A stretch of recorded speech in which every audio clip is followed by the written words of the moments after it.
50 years ago, I hated this country. But now, every morning, I wake up grateful to live on this land.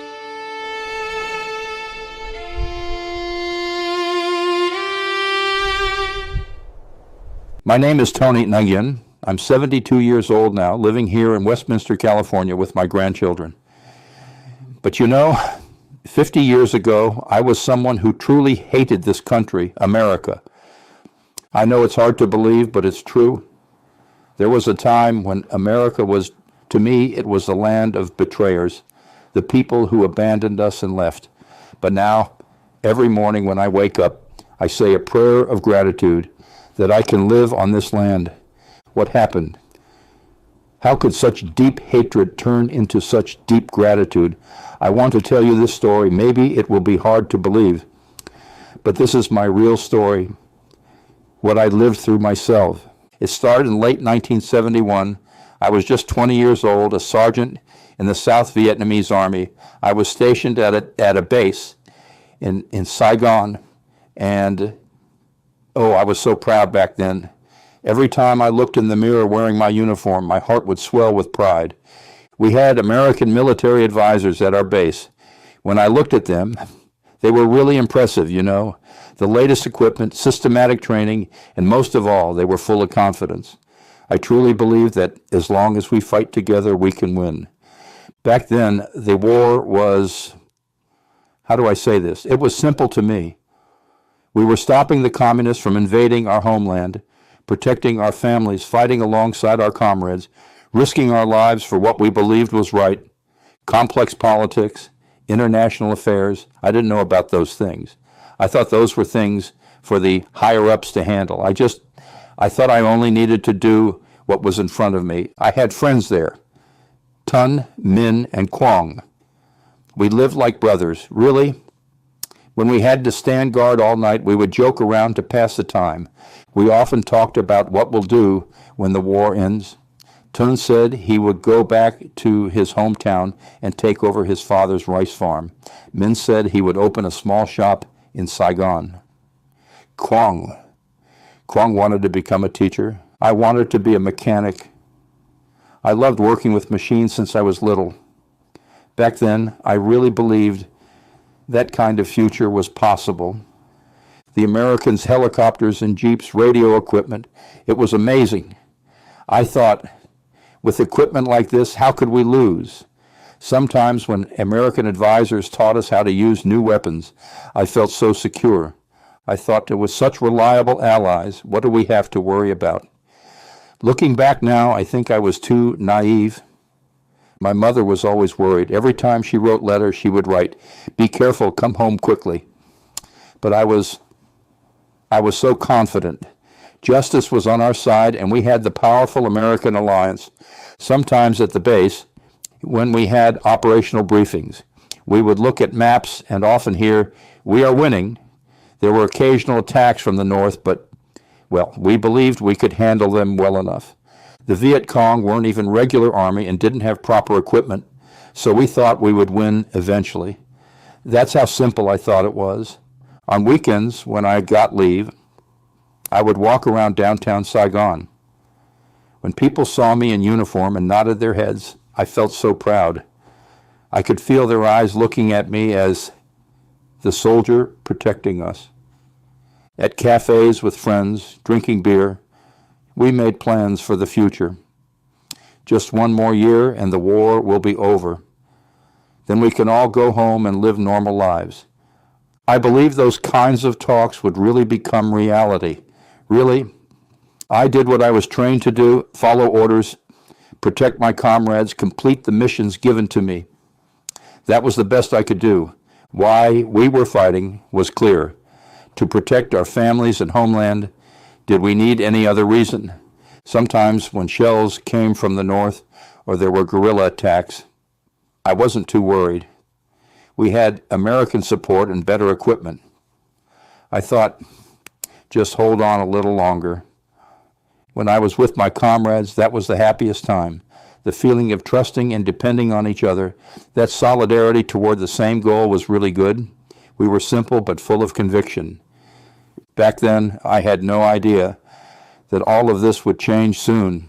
Not until the spring of 1972, March 30th, 1972. It was a Friday, Good Friday they called it. The morning started normally.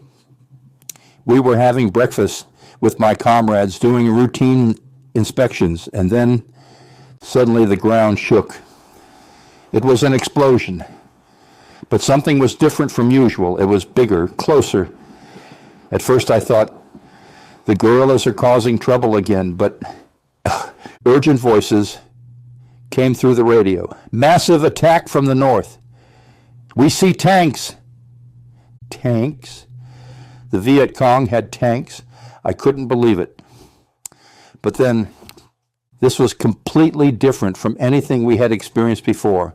Really, T-54 tanks were crossing the DMZ and coming south, and tens of thousands of North Vietnamese regular army were with them. This wasn't guerrilla warfare. It was conventional war, like the Korean War with tanks and artillery leading a full-scale war. The first shock was news that our northern outpost had fallen in just a few hours. There were seniors I knew stationed there. When radio contact was cut off, it meant I didn't want to imagine. Tun came to me with a pale face. Doesn't something seem strange? This is the first time we've seen such a big attack. I had the same thought, but I said, it'll be okay. American support will come soon. But as time passed, the massive American support we expected didn't come. A few helicopters and bombers came, but it wasn't the overwhelming firepower support like before. Why? I couldn't understand. A few days later, we heard even more shocking news. They had signed a peace agreement in Paris, January 27, 1973. The Americans would withdraw completely, and they made a peace agreement with North Vietnam. At first, I thought it was good news. If it's a peace agreement, doesn't that mean the war is over? But soon, I learned the reality. The Americans would leave, but the North Vietnamese Army could stay in the south. What did this mean? Leave the enemy there and make us fight alone? When we talked about this with my comrades, it was frustrating. This isn't fair. Why are they leaving us behind? Min said angrily, the Americans only think about their own safety. They don't care what happens to us. I didn't want to hear that. I still wanted to believe in the Americans. But March 29th, 1973, the last American combat troops left Vietnam. That day, at the base, nobody spoke. Everyone was just sitting there in a daze. Now we were really alone. I thought that the North Vietnamese Army was still in the south, still attacking, but there were no Americans to help us. After that, the situation got worse and worse. The North Vietnamese attacks became bolder. Before, they would hide because they were afraid of American bombing. Now they attacked openly. Equipment supply was also a problem. After the Americans left, parts supply decreased. Helicopters broke down often, and radios often didn't work properly. Most of all, morale dropped. I started to have doubts like, can we really win? Of course, we didn't say it out loud, but I could read the same worry in everyone's eyes. One day, Quang quietly said to me, tell me honestly, can we really win? I couldn't answer. I wasn't sure. Still, we couldn't give up. We had families. We had our homeland. And most of all, we had our comrades. We couldn't abandon each other. But in a corner of my heart, anxiety began to settle in. Will it really be okay? Will the Americans come back? Or are we really enough on our own? It didn't take long to learn the answers to these questions. 1973 passed, 1974 came, but the war didn't end. Actually, it got more fierce. The North Vietnamese Army knew the Americans were gone, so they attacked even more boldly. That fall, something happened that I will never forget in my life. Our unit was deployed on an important mission. It was a mission to retake a village that the North Vietnamese Army had occupied. The night before we left, Tun said to me, "Tha, I'm scared this time. It feels different from before." I felt the same way, but I tried to be brave. "It'll be okay. We just do what we were trained to do." But reality was different from training. Their firepower was much stronger than we expected. Artillery shells fell like rain, and we couldn't even advance properly. The most terrible thing was air support wasn't enough. Before, American fighter jets would immediately fly in and devastate the enemy positions. But now we had to rely only on the South Vietnamese Air Force. They did their best too, but there were limits. Min got wounded next to me. Shrapnel went through his leg. There was a lot of blood, and I tried to move him to a safe place. But in that process, Quang was shot by a sniper. Quang fell right in front of my eyes. I called to him like crazy, "Quang, Quang," but there was no answer. His eyes were looking at the sky, but he couldn't see anything anymore, and at that moment my mind went blank. The friend who just yesterday was saying he wanted to become a teacher. The friend who said he would go back to his hometown and teach children. To die so suddenly like this. The mission failed. We had to retreat. On the way back carrying Quang's body, I had serious doubts for the first time. Can we really win? When we got back to base, we had to contact Quang's family. How do I say it? Should I say, "Your son died heroically fighting for his country"? But is that really true? Are we really winning? Tun was the same way.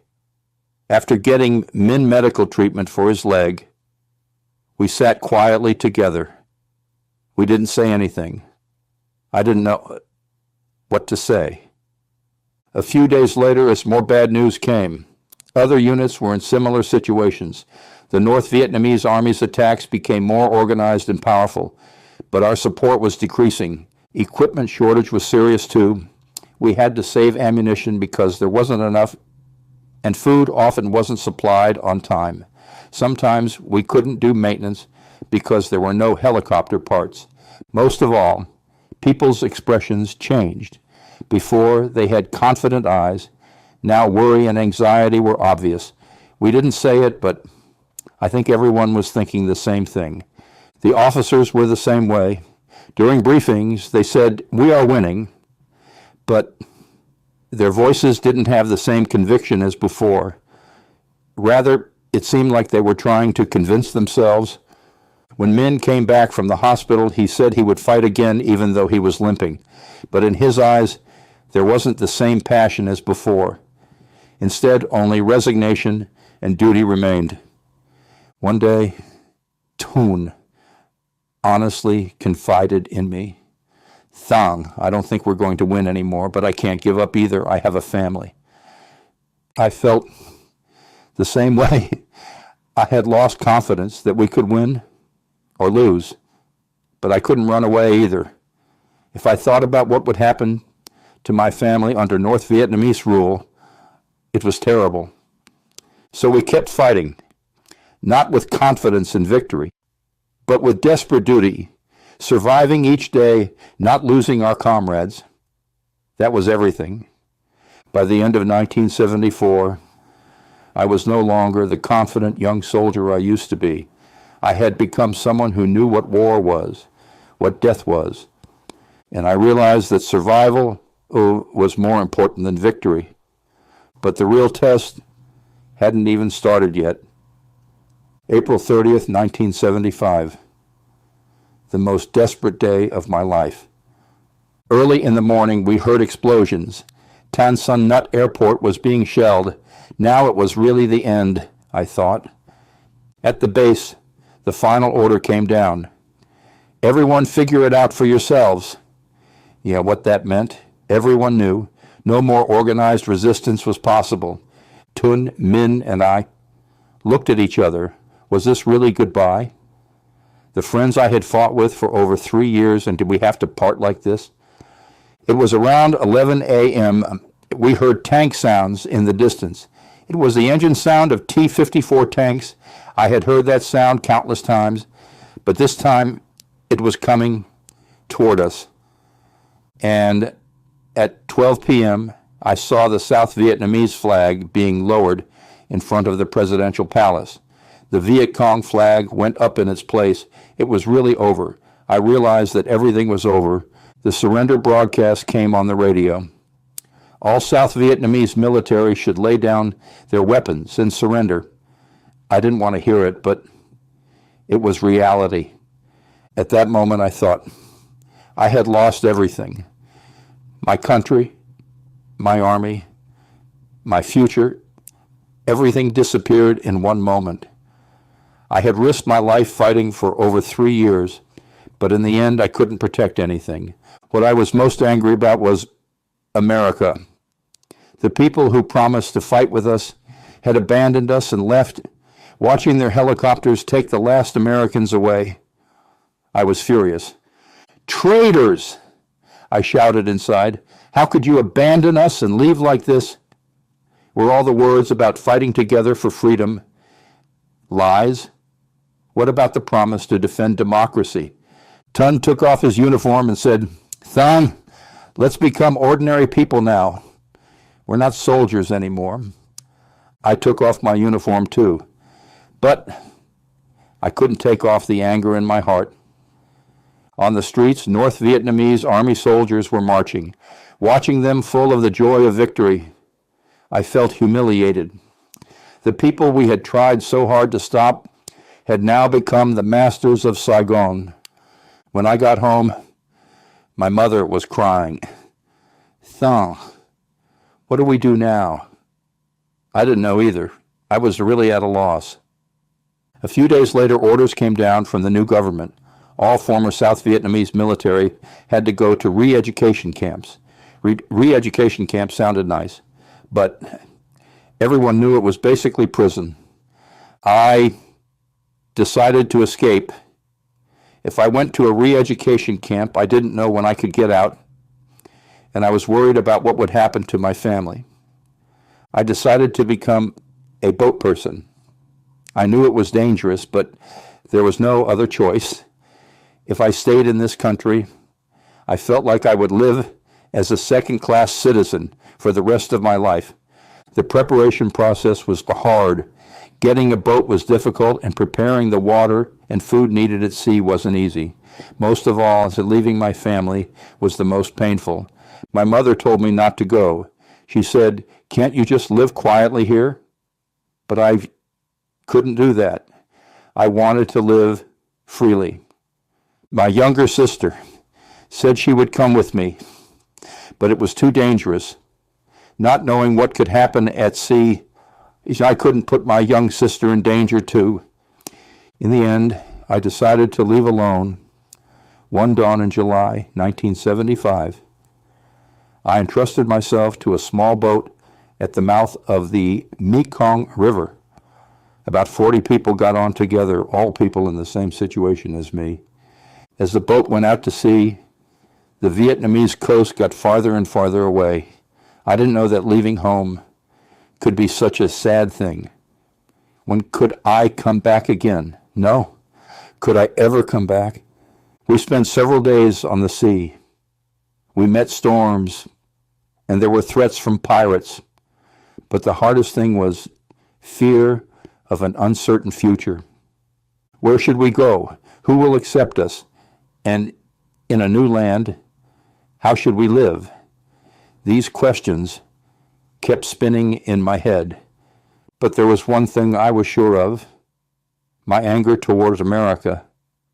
I thought America was what put us in this situation. If I arrived in America, I wanted to get revenge on them. Of course, I had to think that way back then. I was a 23-year-old young man who had lost everything and had to leave his homeland. August 1975, I arrived at the refugee camp at Camp Pendleton, California.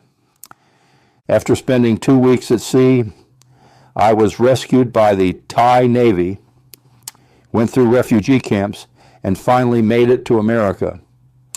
I should have been grateful just to be alive, but honestly, my feelings were complicated. The moment I stepped on American soil, I had a strange feeling. This was the country that abandoned us, the country that didn't keep its promises, I thought, but at the same time, this was also the place that was giving me a new opportunity. The refugee camp was run more systematically than I expected. It was temporary tents, but we had a place to sleep and warm food was provided.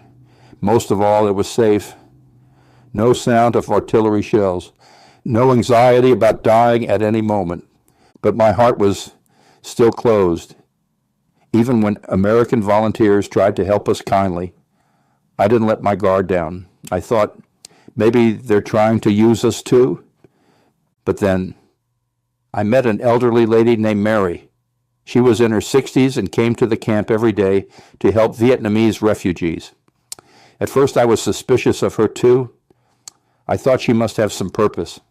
But Mary was different. Without any compensation, she helped with a truly pure heart. She taught us English and told us things we needed for life in America. One day Mary asked me, "Tony, why do you seem so angry?" I found it hard to answer. Yeah, how could I explain? How could I tell an American about my anger toward America? But Mary seemed to understand. She said, "You're angry about the Vietnam War." That's understandable. I didn't like that war either.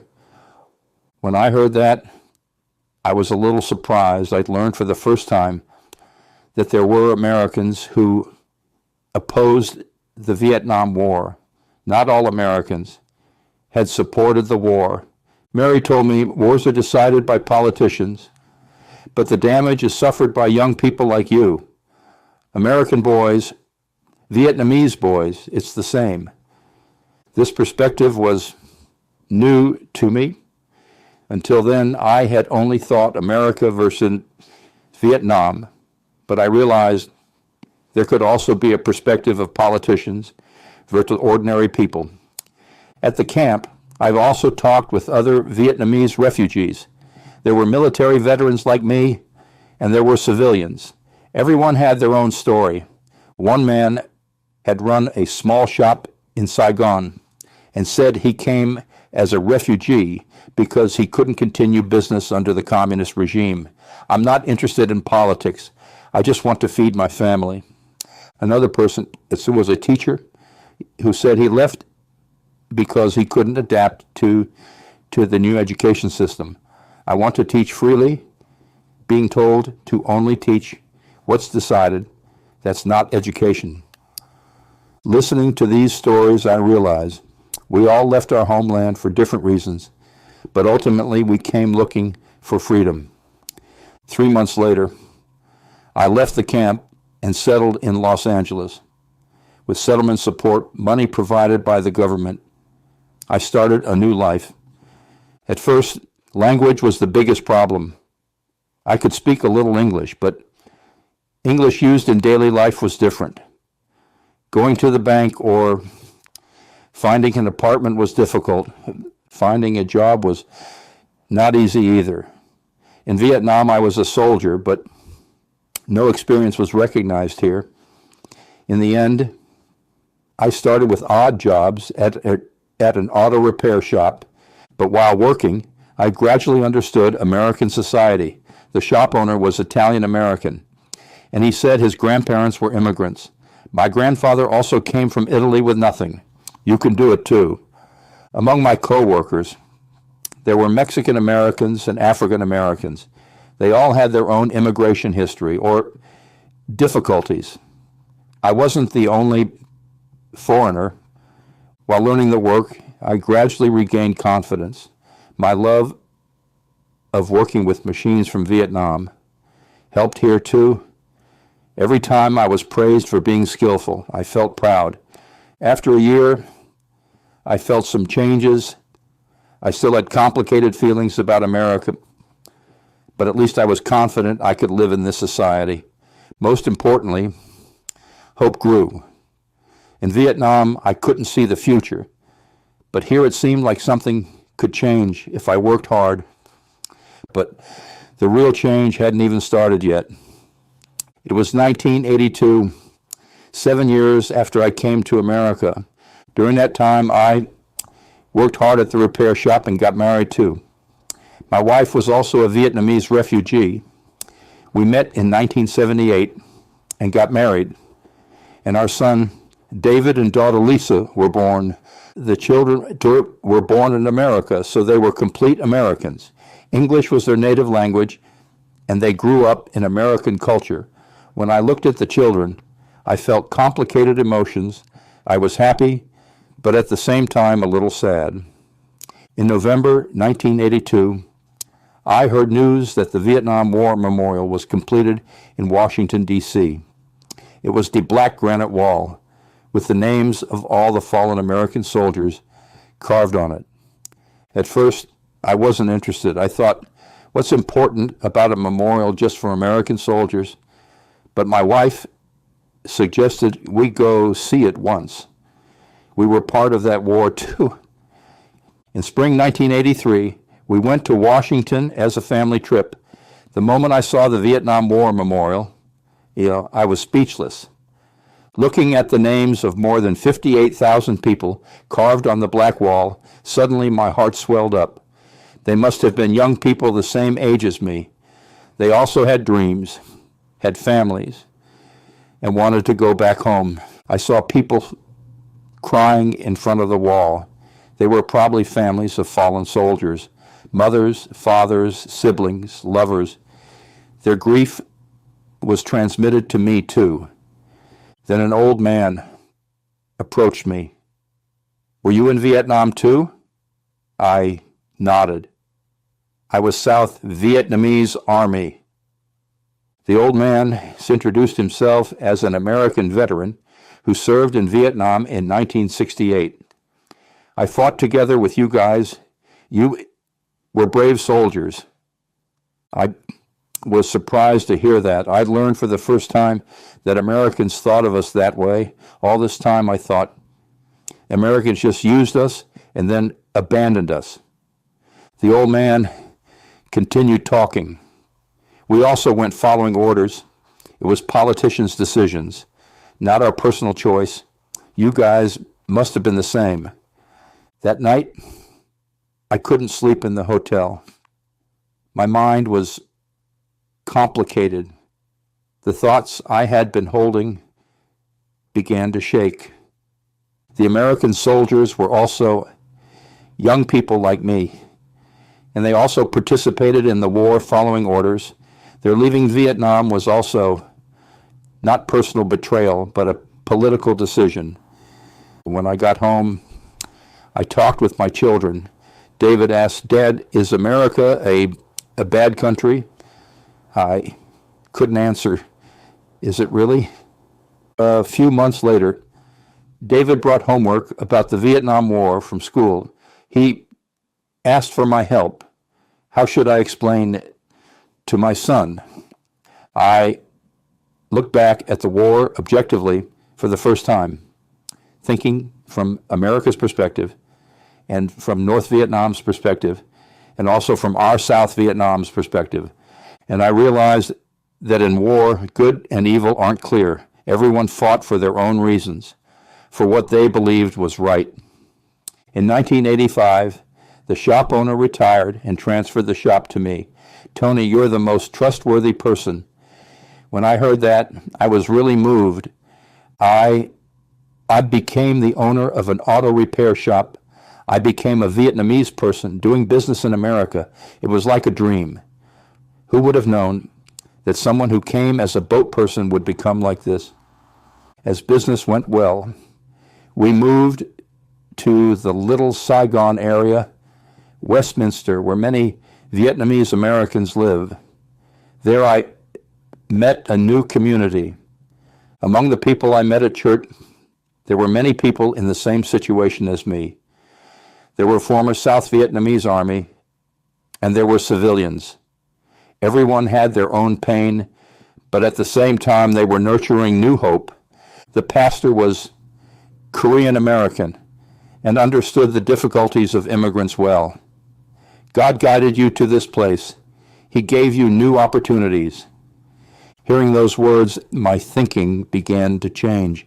Maybe coming to America wasn't just coincidence, but had bigger meaning. Watching the children grow, I became more convinced. David was really good at math, and Lisa had talent in art. If we had stayed in Vietnam, could they have had these opportunities? In 1987, David got into UC Berkeley. He even got a scholarship. Attending the entrance ceremony, I cried. The son of a boat person got into America's top university. Walking around campus that day, I suddenly realized this was exactly the gift America gave me. The freedom to learn, to nurture dreams, the opportunity to achieve if you work hard. This was America's true value. Lisa also got into art school with high grades, drawing pictures. She created unique works that fused Vietnamese and American culture. Dad, I'm proud to be Vietnamese American. Watching my children succeed, I completely changed. My resentment toward America turned into gratitude. Of course, the Vietnam War is still a sad memory, but coming here, as a result of it, this was a blessing. America was no longer the country of traitors who abandoned us. It was the land of opportunity, where all wounded people could start again. Now is 2025. I'm 72 years old, and I'm living a happy daily life with my grandchildren. David works as a software engineer in Silicon Valley, and Lisa became an artist in Los Angeles. Both children got married and built beautiful families. My grandson, his name is Michael. He graduated from Stanford University this year. My granddaughter Sophia is in high school, and she says she wants to become a doctor. When I look at these children, I'm really proud. They're living proudly as third-generation Vietnamese Americans. I passed the repair shop to David 10 years ago. Now I'm retired and spend time mostly with my grandchildren. And sometimes I volunteer at the Little Saigon Community Center. There I help newly arrived Vietnamese immigrants. These days, many people come for economic reasons, but there are still people who come seeking freedom. There's something I always tell young immigrants. It will be difficult at first. The language and culture are different, and sometimes you might feel discrimination, but don't give up. This country is truly the land of opportunity. If that angry 23-year-old young man from 50 years ago saw me now, could he believe it? That the person who hated America now feels such deep gratitude toward America. Of course, I still miss Vietnam. When I first visited my hometown in 2010, I was able to stand in front of my mother's grave after 35 years. I said, "Mother, your son is living well." Don't worry. Vietnam had changed a lot too.